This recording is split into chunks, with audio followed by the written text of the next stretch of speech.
안녕하세요. 제가 여기에 이렇게 사연을 쓰게 된 이유는 도저히 답 안 나오는 저희 시어머니 때문이에요. 저희 시어머니는 정말 돈에 환장하신 분이셨는데요. 저한테 365일 내내 1분 1초도 쉬지 않고 돈 얘기만 하시던 분이셨어요. 시어머니 때문에 이젠 돈 얘기라면 치가 떨릴 지경인데요. 지금부터 여러분들께 시어머니와 있었던 전쟁 같던 시간들을 들려드리도록 할게요. 저는 사업하시는 아버지와 대기업에 다니시는 어머니 밑에서 외동딸로 태어나 두 분의 사랑을 저 혼자 독차지하며 정말 부족함 없이 풍족하게 자랐어요. 지금이야 자식이 저 혼자라 외동딸이라고 하지만 엄밀히 말하면 외동딸은 아니었어요. 제 밑으로 동생이 하나 있었지만 태어난 지 얼마 지나지 않아서 세상을 떠났거든요. 그 뒤로 한동안 부모님은 동생을 떠나보낸 슬픔에 잠겨 계셨었어요. 그러고는 잘 자라주고 있는 저라도 열심히 키우자는 생각에 더 이상 동생을 낳을 생각도 하지 않으셨죠. 저도 나이가 어느 정도 있을 때 동생이 태어난 거라 부모님의 슬픔을 잘 알고 있었어요. 그래서 부모님께 실망시켜드리지 않기 위해 공부도 열심히 하고 말썽도 안 피웠었어요. 덕분에 저도 어머니처럼 대기업이라는 번듯한 직장을 얻게 되었죠. 아버지께서는 하나밖에 없는 딸이 자신의 회사를 이어받았으면 하지만 아직 제가 젊기도 하고 지금은 여러 가지 일을 해보고 싶어서 정중히 거절했어요. 저는 고등학생 때부터 만났던 오래된 남자친구가 있었어요. 남자친구는 저보다 2살 많은 같은 동아리 선배였고 처음엔 소꿉장난처럼 가볍게 만나려고 했는데 이렇게 길게 만나 결혼까지 하게 될 줄은 꿈에도 몰랐어요.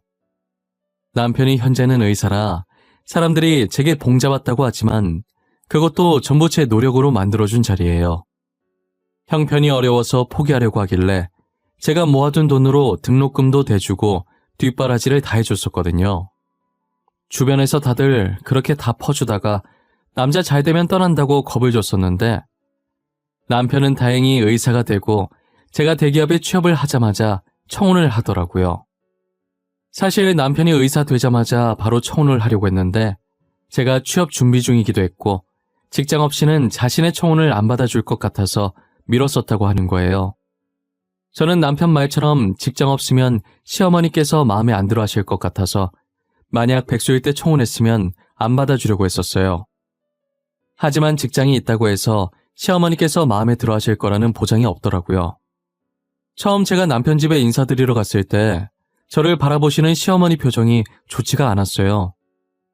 평소 명품을 즐기는 편은 아니지만 그날은 잘 보이고 싶은 마음에 깔끔한 옷을 찾다 보니 죄다 편안한 복장뿐이고 입을 만한 게 명품 옷밖에 없는 거예요.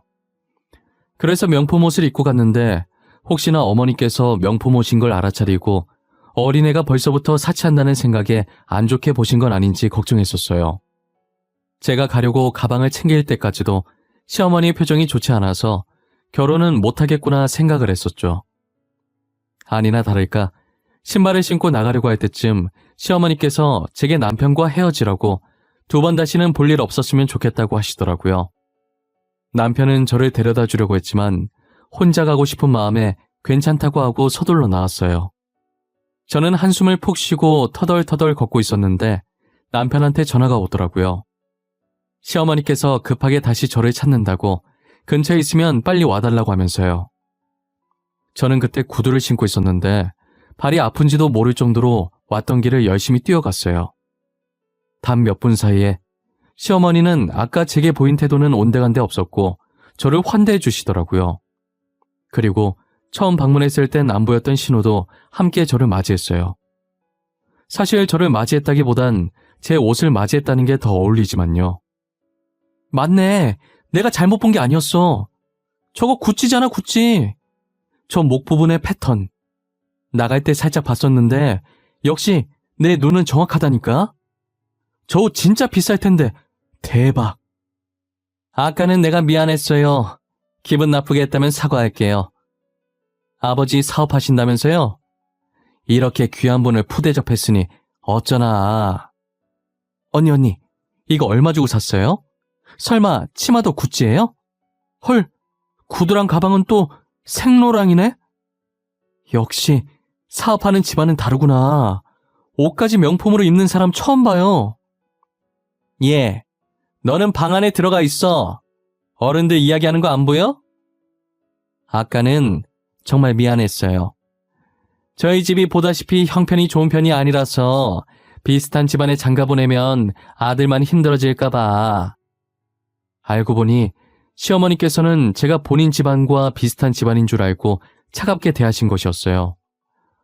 아무래도 본인들 형편도 좋지 않은데 거기에 똑같이 형편이 좋지 않은 사람과 만나면 남편이 힘들어질 게 눈에 보여서 그랬던 것 같아요. 자식을 둔 부모 입장에서 자식 힘든 곳에 누가 시집장가를 보내고 싶어 하겠어요. 조금이라도 더 나은 집안과 결혼을 시키고 싶어 하시겠죠. 시어머니의 심정을 이해 못하는 건 아니었기 때문에 돈만 보고 저를 허락한 것 같아 기분은 좀 그랬지만 마음에 담아두지 않기로 했어요. 첫 만남 때도 시어머니께서 예사뿐이 아니시라는 걸 느꼈지만 결혼 준비를 하면서 본격적으로 시어머니와 저는 부딪히기 시작했어요.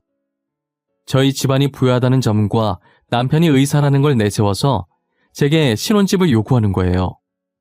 신혼집이 한두 푼도 아닌데 컴퓨터 하나 사듯 35평 방 3개 딸린 아파트면 좋겠다면서 거기에 저희 부부와 시어머니의 신호까지 살면 딱 좋겠다고 하시더라고요. 저희 쪽에서 해오라고 못 박는 것도 어이가 없는데 신혼집에 왜 시어머니와 신호까지 살아야 하는지 제 머리로는 도저히 이해가 안 되는 부분이었어요.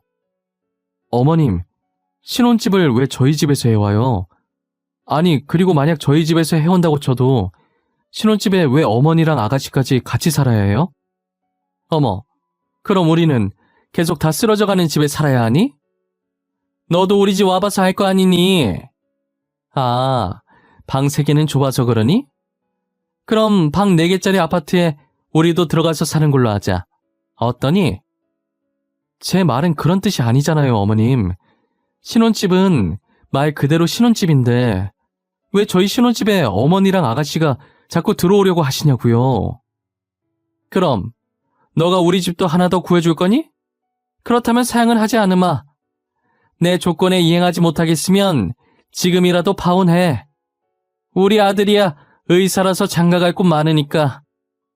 시어머니의 태도는 뻔뻔해도 그렇게 뻔뻔할 수가 없었어요. 며칠째 끝없이 제 회사에 찾아오면서까지 신혼집에 대해 닥달을 하셨고 저는 파혼을 할까 싶다가도 남편 의사 만든 게 아까워서 오기로 시어머니 조건을 맞춰주기로 했어요. 신혼집은 저희 집에서 해가는 걸로 했고 제가 모았던 돈으로 전세지만 시댁집을 새로 구해주었죠. 그래도 양심이 조금이라도 남아있었는지 시어머니께서 먼저 혼수를 해주신다고 하시더라고요. 별로 기대도 안 했었지만 결혼 후 신혼집에 입주해서 도착한 혼수 보고 기절할 뻔했어요. 며느리한테는 신혼집 해오라고 직장까지 찾아와서 그렇게 난리치더니 어떻게 아들 장가 보내면서 혼수를 중고로 해주실 생각을 했는지 모르겠더라고요.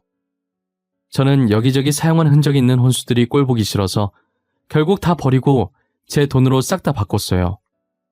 정말 시어머니를 이해하려고 해도 이해할 수가 없었어요. 도대체 저런 제품들은 어디서 구했나 했더니 며칠 지나지 않아서 제품들의 출처를 알게 되었죠.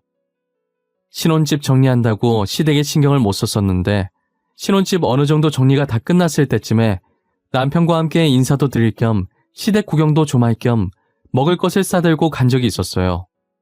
그런데 시댁의 가전제품들이 다 새 제품들이더라고요.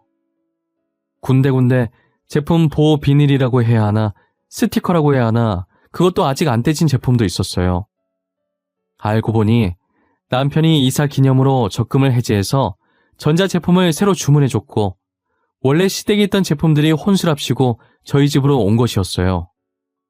그 사실을 알고 나서 얼마나 열이 받던지 아마 당해보지 않으면 모를 거예요. 저는 같이 얼굴 맞대고 밥을 먹을 기분이 아니라서 싸웠던 음식들을 내려놓고 갑자기 회사에 일 생겼다는 핑계로 그대로 집으로 돌아왔었어요. 집으로 돌아오고 나서 아무리 이해해보려고 해도 합리화가 전혀 안 되고 화만 더 나더라고요. 그날 주먹으로 애꿎은 침대만 얼마나 쳤는지 몰라요. 따지고 싶어도 나이든 시어머니 상대로 제가 어떻게 따지겠어요. 할 수 있는 거라곤 방구석에 박혀서